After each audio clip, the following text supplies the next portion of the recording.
अस्सलामु अलैकुम वरहमतुल्लाहि वबरकातहू। दोस्तों, इस दुनिया में ऐसा कोई इंसान नहीं है जिसकी जिंदगी में कभी कोई परेशानी, कोई गम या कोई आजमाइश न आई हो। हर इंसान किसी न किसी मोड़ पर आकर खुद को अकेला महसूस करता है। कभी माली तंगी, कभी बीमारी, कभी अपनों का बिछड़ जाना, कभी दिल का वो दर्द जो इंसान किसी को बता नहीं पाता। जब मुश्किलें चारों तरफ से घेर लेती हैं तो इंसान अक्सर इंसानों के सामने हाथ फैलाता है, रोता है और मदद की भीख मांगता है। लेकिन इंसान क्या है? इंसान तो खुद कमजोर है, वो दूसरों की परेशानी क्या दूर करेगा। हम भूल जाते हैं कि हमारा एक मालिक है, एक खालिक है जो 70 माओं से ज्यादा हमसे मोहब्बत करता है। वह अल्लाह है। जब भी कोई मुश्किल आए, अपनी परेशानी दुनिया वालों को बताकर तमाशा बनाने की बजाय अपनी परेशानी अल्लाह से कहो। कुरान पाक में अल्लाह ताला ने हमारी हर परेशानी का हल और हमारे दिल को सुकून देने वाली आयतें नाजिल फरमाई हैं। आइए आज हम इस पहले भाग में जानेंगे कि जब दिल परेशान हो तो अल्लाह का कलाम हमसे क्या कहता है। हजरत याकूब अलैहिस्सलाम का वाकया, अपनी परेशानी अल्लाह के हवाले करना। जब हम बहुत ज्यादा उदास होते हैं तो हमारा दिल चाहता है कि हम किसी के सामने रोएं, लेकिन दुनिया के सामने रोने से सिर्फ मजाक बनता है। कुरान में हजरत याकूब अलैहिस्सलाम का वाकया बयान किया गया है जब उनके महबूब बेटे हजरत यूसुफ अलैहिस्सलाम उनसे जुदा हो गए थे। वह बरसों रोए, यहां तक कि उनकी आंखों की रोशनी चली गई।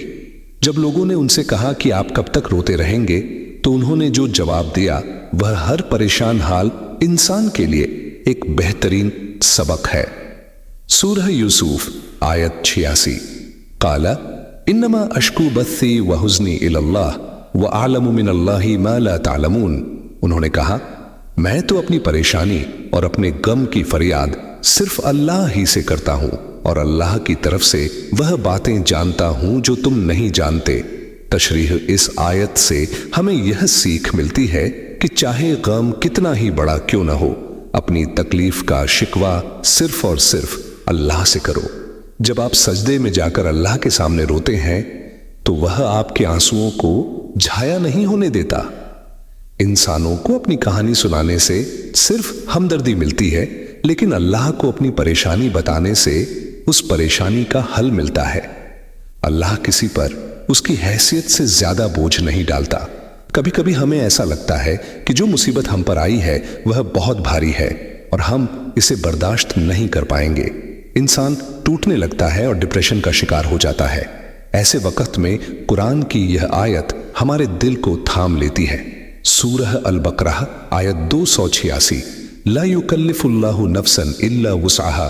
अल्लाह किसी जान पर उसकी ताकत, हैसियत से ज्यादा बोझ नहीं डालता।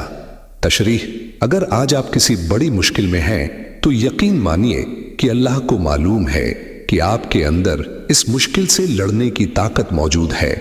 अल्लाह कभी अपने बंदे को बर्बाद करने के लिए उस पर मुसीबत नहीं डालता, बल्कि वह आजमाइश के जरिए बंदे के दर्जात बुलंद करना चाहता है। यह आयत हमें हिम्मत देती है कि हम मायूस न हो। तंगदस्ती के बाद आसानी है। इंसान की फितरत है कि जब उस पर बुरा वक्त आता है तो वह समझता है कि अब कभी उजाला नहीं होगा, लेकिन रात कितनी ही काली क्यों न हो, सुबह जरूर होती है। अल्लाह ताला कुरान में 2 मर्तबा इस बात का यकीन दिलाता है। सूरह अश शरह आयत 5 से 6। फ़इन्न मअल उसरि युसरन, इन्न मअल उसरि युसरन। तर्जुमा, बस यकीनन मुश्किल के साथ आसानी भी है, बेशक मुश्किल के साथ आसानी भी है। तशरीह एक्सप्लेनेशन, यहां अल्लाह ने मुश्किल के बाद आसानी नहीं कहा, बल्कि मुश्किल के साथ आसानी कहा है। यानी जहां आपकी परेशानी शुरू होती है, अल्लाह वहीं उसके खत्म होने का रास्ता भी बना देता है। अगर आज तंगी है तो कल फराखी आएगी, अगर आज बीमारी है तो कल शिफा मिलेगी। ये अल्लाह का वादा है और अल्लाह का वादा सच्चा है। अल्लाह को पुकारो, वह बहुत करीब है। जब हम किसी बड़े इंसान, किसी मंत्री या अफसर से मिलना चाहते हैं तो हमें लाइनों में लगना पड़ता है, सिफारिश लगानी पड़ती है। लेकिन शहंशाहों का शहंशाह, दोनों जहानों का मालिक अल्लाह हमसे कितना दूर है? आइए कुरान से पूछते हैं। सूरह अल बकरा आयत 186। व इदा सअलका